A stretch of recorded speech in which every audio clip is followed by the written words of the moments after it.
Thanks everyone for coming. My name's Scott, I'm the CTO, and today I'm going to go through just some basics of the cyber security frameworks of what's coming to your firms.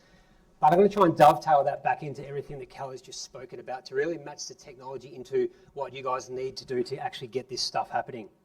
So first of all, I'm going to paint a bit of a picture of a lot of the stuff that we're seeing now. Again, this isn't my information. These are from reports that are related to the legal firm industry. But 21% of firms are still saying that they've been targeted by cyber criminals, and that's on the rise, up from 7% last year. Pretty standard. If we look at accounting firms, medical and law firms, they're all around that. All the numbers are increasing, and that's largely because of the data that you guys hold. 81% of respondents are falling victims to schemes, and mostly from malware or spoofing attacks. So examples of those would be things like a business email compromise. So as an example, we had, not a customer, thank goodness, but someone that we were speaking to a couple of weeks ago, they received an invoice to pay. It was $191,000. They actually did the right thing. They picked up the phone and they rang the person and said, hey, we've just received this invoice. They go, yeah, it's right to pay. They didn't check the BSB and they didn't check the account number. They paid it, 191 grand gone. Insurance doesn't cover it. They realised after the fact that that person that had sent them that invoice had been compromised. So again, it's having the right policies, which Kelly touched on a lot, and I'll circle back to that later, but having the right policies in place. Only 24% of legal firms express that they've got a high confidence of what you're doing within your firm, so within your cyber security postures. And 56% of law firms are saying that cyber's on the top of their list. That's across every industry. Since the Essential 8's been in, that's growing every single year. So pretty normal stats, but that's what's relevant to your industry. So what are the biggest challenges that you guys are facing? 41% of employees lack training. Does anyone do cyber training here? Is it embedded into your businesses on a weekly basis or a monthly basis? Yeah, a few nods, good. Okay, so that's one of the biggest things that we're seeing, because we need to build the culture within your businesses. So it's not a thing where 1st of Jan we come in and we do 12 videos and tick for the year.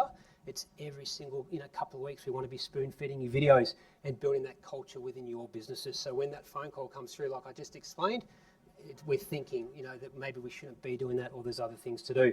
Audits, the top one there, 20% of legal firms don't do audits. So risk and assessment audits. So that's audits on the actual data that you guys hold, what systems you have, really understanding what the crown jewels are. So if you're using NetDocs or Leap or Affinity or whatever programs that you have, where's that data sitting and what happens if that's compromised?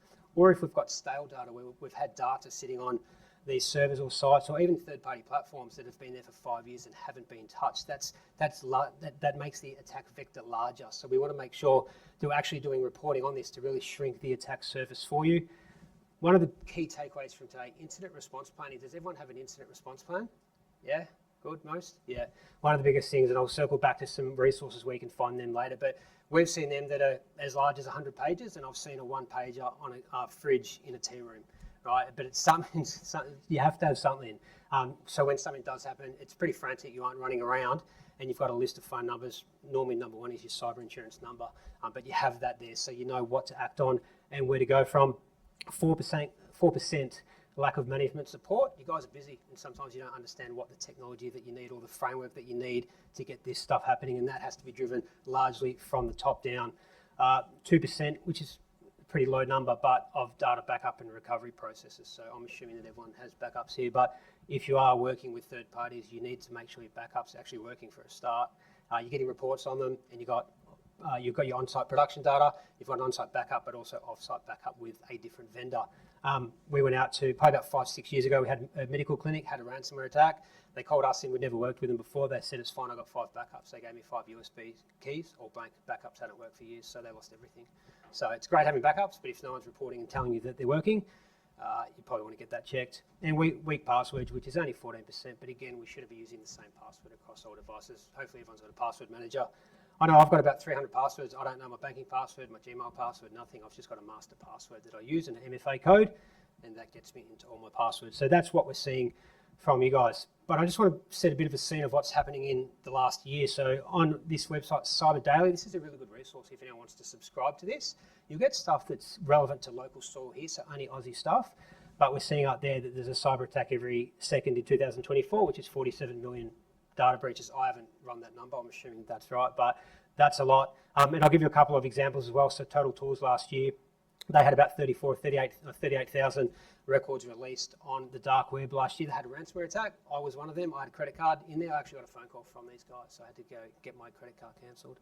So that's one of the large, and this is, again, it's a PE firm. Who's on Life 360 here? Yeah, I'm still on it. They had a breach last year, 442,000. We didn't even get notified about that. It was in the news. That's how I found out about it. But they had a breach. It was only usernames and passwords. So if you're not repeating that password across every single platform, it was easy for me. I just went and reset my password. But Brighton Yacht Club had a ransomware attack. And then we've got the big four that everyone would have heard about. So we've got Optus, Medibank, Cabrini, Latitude, all ransomware attacks. And why I'm showing you this is I want you to understand that these are companies with massive budgets, huge budgets. They've got their own internal teams. They've got external people doing this, and they still have ransomware attacks. So there is no one fixes all, okay? So it doesn't matter what you put in, it doesn't guarantee that you're not going to have some kind of breach. So that's what's been happening. So what's the minimum requirements? Changing again, we love requirements, always changing. So the Essential 8, I'm assuming here everyone's heard of the Essential 8. Yep, that's the bread and butter stuff, but now the new one that's coming is the Victorian Legal Services Board and the AML, which Kelly's just spoken about. So now I'm going to try and match what we need to do to try and meet the AML and the CTF requirements. So it's all about protecting your data. So the Essential 8. Okay, does everyone have the Essential 8 here? Is there frameworks in place so everyone just knows about it but not actively working on it?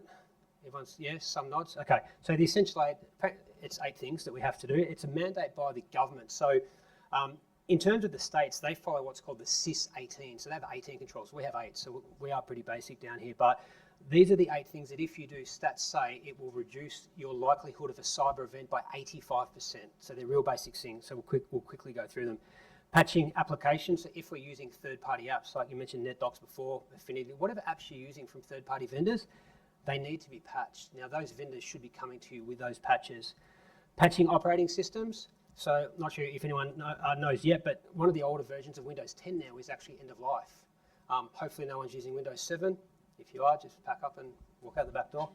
Don't want you. MFA, we should have MFA on everything. So even if you've got NetDocs and it's in Azure and it's in the cloud, or if it's on-prem and you're going to VPN into your office or up there to get it, you should have VPN turned on, right? It's a non-negotiable now, right? So the landscape's changing. Restrict admin rights, so no one should have admin rights to their PCs at all. I don't have them. If I need to do anything at work, I have to go to a team and they'll elevate and do what they need for me. So when one of the stats that came up before was malware and spoofing, if malware gets onto that machine by an attacker, they can then run that with full admin rights and go through your whole network, and that's normally how a ransomware event happens. Application control. So whitelisting everything. So you may use a core applications for work. It could be 4 or 5 apps. We're going to whitelist those apps so they can run on your device. But if you go and try and download anything else or run any other program, it's not going to run. It's not an approved program. So again, tools like this are third-party tools. It's not out of the box. It doesn't come with your Windows or anything. These are third-party tools and frameworks and programs that need to go to actually make these things happen. We're going to restrict Microsoft Office macros. So that's a trusted process. I'm sure you're all running through spreadsheets and you've got fancy macros happening. That's a Windows trusted process. So if an attacker gets in that and puts malware in, your antivirus, it's not going to capture that because it's a trusted process, and that's going to wreak havoc and do what it needs to do. So that's why they've put this in the Essential 8. User application hardening. This is a big one. It's on the next slide as well, I think. But this is when you're using the web browser. So we're all working from different places now. We could be at Chadstone on Wi-Fi, we're home, we're on other machines, but we need to make sure every browser that we use now is protected. So if you go to a website and it's a dangerous website, 1, it's going to block it. But 2, if you try and put your credentials in there, it's going to stop you from putting them in there, and it's going to tell you why. Right, so pretty important. It's about trying to protect the end device now. And then backups, which you spoke about before. You've got to have backups, 3 forms of data: on-site, off-site, and validated, checked, and working. This is the new one. So this is from, again, the Victorian Legal Services Commissioner. So this is the new steps that are coming in. Now, largely it does align to the Essential 8. It's not quite as involved, but we'll go through them quickly. So obviously we want to do all the updates for our devices and software. So again, having the right devices that are under support, strong passwords and passphrases. Pretty obvious, right? We shouldn't be using or reusing passwords anymore. And MFA on everything, not just your Office 365, but MFA on everything. All our web content filtering, which I just spoke about, we've got there, and performing your automatic daily backup. So it's not War and Peace, right? It's a really simple platform, but this is one of the other requirements that they've brought in. But the biggest one down here that I think now is what no one's doing is the CTF operations. So as a company, what's going to happen if you actually have a breach? Like, has anyone ever gone and done a chase the flag and actually done, like you would have, back 15 years ago, you used to go down to the local footy club, you did a trivia night and you all got around. A chase the flag operation is similar, where you get everyone in, throw some pizzas out and you go, all right, we've just had a ransomware attack, what do we do? And you'd be surprised at the conversations that all your staff start having, going, oh, if we lose this, it affects this, and what about this, and we can't do this, and really to understand what happens to your business if you have a breach, all right? So really trying to plan that out. And then the bottom one, maintaining a document policy for passwords, but all the management functions, even just paying money, like if you're paying anything over $5,000, there should be a policy within your HR system. Say, if you're paying this, this is the steps you follow. So these are the other guidelines. And then we have the AML, which is what Kelly's spoken about. So back to who's responsible. As a director, it's us. So if we're a director of a company, the buck stops with us. Now, even if we aren't responsible and we've got someone else doing it, we are still responsible, right? So we need to understand who in our company is leading this. If everyone's accountable, no one's accountable, right? So it's got to be someone, and it's very hard for small businesses to have a framework in place because you just can't do everything. You're focusing on law and doing what you guys do best. You don't have the time for this, but there's no hiding anymore. Someone has to be responsible. And Kelly touched on it a few times. You have to be proving that you're always evolving your cybersecurity strategy. You have to audit it. You have to record it. So there has to be versions. If you're putting out new policies, like if there's a payment policy or a password policy, it's got to be documented. If there's a chase the flag time, you have to document everything. So when something does happen, not if but when, you can go, right, when you go to your cyber insurance company, this is what we've done for the last year and this is how we've evolved everything. So you're actually proving that you're doing stuff. And down the bottom, ASICs, there's a lot of laws coming in now about ASICs and companies that have had court cases against them. I've got a couple of examples, one I'm sure you've heard of, but we'll go through that as well. So just quickly, the 5 obligations of directors, roles and responsibilities. Again, if it's not you, who is it? It's someone within your organisation, but you're responsible for it. We need to implement a comprehensive cyber strategy. Now, again, even if you can't do the essential 8, there's heaps of stuff you can do, right? You can do passwords, you can do your incident response plan. There's plenty of material out there that at least you can start doing something. Going through risk management, again, audit and assessment, that's one takeaway. Go and do an audit and assessment, even a risk assessment of your own businesses. Building a culture of cyber, again, that's that SAT training weekly, which sounds like most of you are doing, but you're getting that 2 to 3 minute video every couple of weeks. The one that we have is great because it does a phishing attack, and if someone goes and puts in a dodgy password or something, we'll then send them to a training site and say, hey, you've just actually had a phishing attack and this is what you've missed out on. We're going to give you now a 2 minute training video, and then you can watch that. And then we can report on that as well. So we can go back to the owner of the business and go, hey, you got 35 staff, here's the top 5 that are always getting breached. Like, they're a risk for you, so now we need to give them more training. So again, it's building that culture within the business. And having an incident report, that's the biggest thing. Okay, so when it does happen, you're just not running around crazy. You actually know where to go to and who to call. Has everyone heard of RO Advice? No? Okay, so this happened back in 2022. This was a company in Sydney. They failed to do their cyber security properly. They had a breach. They didn't fix it. A couple of months later, they were breached by the same attackers again, and ASICs took them to court, and they got fined $750,000. So this is on Google. You'll go and see this one. This is from nearly 3 years ago. So stuff's happening now. This one is more relevant. Has anyone heard of HWL? This is a weird one. Okay. So they got hacked by a company called Black Cat. So Black Cat were a registered hacking group over in Russia. It's not just a couple of guys in hoodies sitting down in a basement somewhere. This is an actual group, a company, a registered company. They hacked into HWL and they uploaded 3.4 terabyte of data. 3.4, it's massive, huge. You think it's documents, Excel spreadsheets, PDFs, it's huge. They released it onto the dark web. HWL found it, go, well, we don't care because we've got backups and we're going to restore it, but they released the data anyway. So then, because Black Cat were a registered company, they then, HWL then created a counter lawsuit against them, and they made them have the information taken down. So the 3.4 terabyte of data was taken down off the internet. It had been there for 1 or 2 months. So it's all over the news. It's their brand reputation, which is the worst part about it, right? It's, I mean, they had their data. They didn't lose their data, but yeah, they're all over. And if you look on Wikipedia, Black Cat offer ransomware as a service. So that's one of our new offerings for next year. So we're going to try and get some more business in. But yeah, so they've been taken down now. So the FBI came in. If you try and browse to their website, it's been taken off now. But when you did, it was an FBI logo. There was a US ransom for. There was $10 million. I was reading, I don't know if they ever found who was largely responsible, or the actual owners of that business, but that's a massive one. And again, it's the reputation of business. I remember even about 5 years ago, we worked with an architect firm. They didn't have a ransomware attack, but they were working with this other IT provider, and they had about 5 terabyte of data on a NAS, which is like 20, 30 years work. And the last provider went and changed the hard drive. They didn't take it back up, and the whole thing failed. They lost everything, right? So they were going for government tenders, so they had to go back to these government departments and ask, hey, can you just send me back that thing I was working on last week? They lost heaps of business through it because they found out that their systems weren't protected. So really, it's the reputation. It's not just losing the actual data itself. So key dates, I know Kelly focused on this, but you've got the 1st of July, 26th and 31st of March. Australia, do it now, because once you get on the actual feed, you're going to start getting the emails and stuff, right? So you're going to find out what's happening. So it's not that you have to act on it and do what they're saying now, but at least you can get all that information coming in and starting to prepare for it. Nearly finished. Another couple of websites that are really useful for everyone here is OAIC. So this is one of the government websites. This is, again, it's local source. It's all the stuff that's happening here. But what's important here, they've got webinars. So if you don't know how to do an incident response plan, it's there for you. There's webinars on it. There's frameworks on here. There's documents that you can download. Heaps of stuff on there that you can go and check out if you don't have the right resources internally to actually do this for you. And all the data breaches are listed on there. So the data breaches used to be every quarter. Now they're every 6 months. So anyone here in Australia that has a data breach, they have to report it. It's there.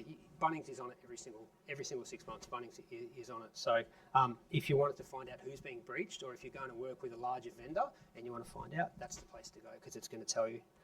My favourite site, ASCS, so the Australian Cyber Security Centre. This is, again, like the last site that I showed you, you can subscribe, but it'll give you the Essential 8 guidelines in full, which is really good, so if no one's aware of that or what that is. But the resource library, there's so much stuff here. There's documents on password resets, on MFA best practices, heaps of stuff there. So if you don't have anything, again, you'll get some good info there. And also all the latest stuff. So these are dated on the 3rd of Feb, so it's all pretty new, but all the latest things that they're finding out that's happening here. So a really good place to start and see what's happening. During a cyber incident, just to wrap up, like what actually happens? Like, I'm not sure if anyone's had a cyber incident here, but one of the questions is, do we pay the ransom? If you've got backups, you don't have to. But now they use extortion. So they say, well, I don't care, you've got backups, that's fine, I'm still going to put your data out unless you pay this money. So you're better off to protect yourself first so you don't get to that. Okay, so that's what's happening now. Insurance cover.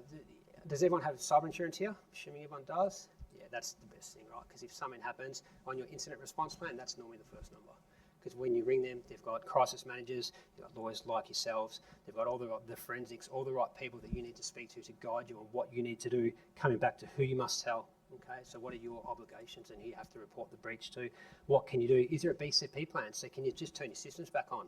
Because if you've got insurance and they said, no, we have to send in our experts to see what's happened or else you'll void your policy, sometimes they won't let you touch your system for 3 or 4 weeks. So what do? Can't work. So you have to restore elsewhere. And if that's not in place, then what do? So you need to understand, and doing that chase the flag thing, that's going to weed all these questions out for you.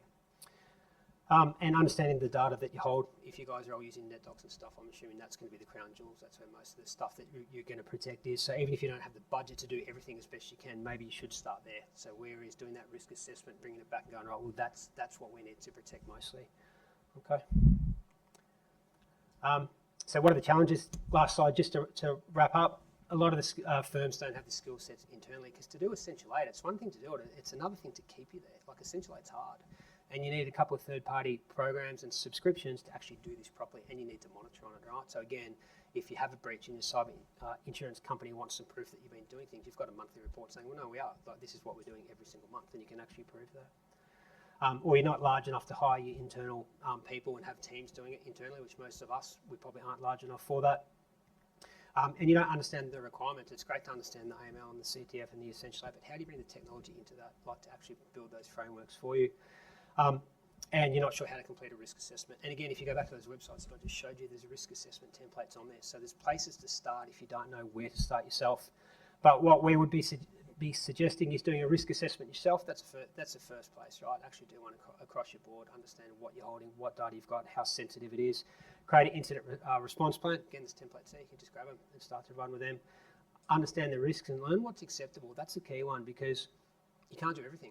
Everything can cost a large amounts of money. So understanding where the massive or the biggest risk is, focus on that first, and then accept the risk of everything else after it, right? So as an example of that, you may have all your asset management, all you guys have computers, but if your tenancy or your net docs isn't locked down properly, what's to stop someone from going home and jumping on their kid's computer and jumping into SharePoint, syncing all their data down and then getting a ransomware attack and syncing back into the company and crippling everything, right? So there's things that you've got to start to think about, and to do all those kind of things, there's large budgets for that are needed, but you need to accept those kind of risks of what they are. And lastly, if you don't know what to do, partner with an expert that can help you. Thanks. Thanks, Scott. Who knew Bunnings more than just sausage and bread? Everyone.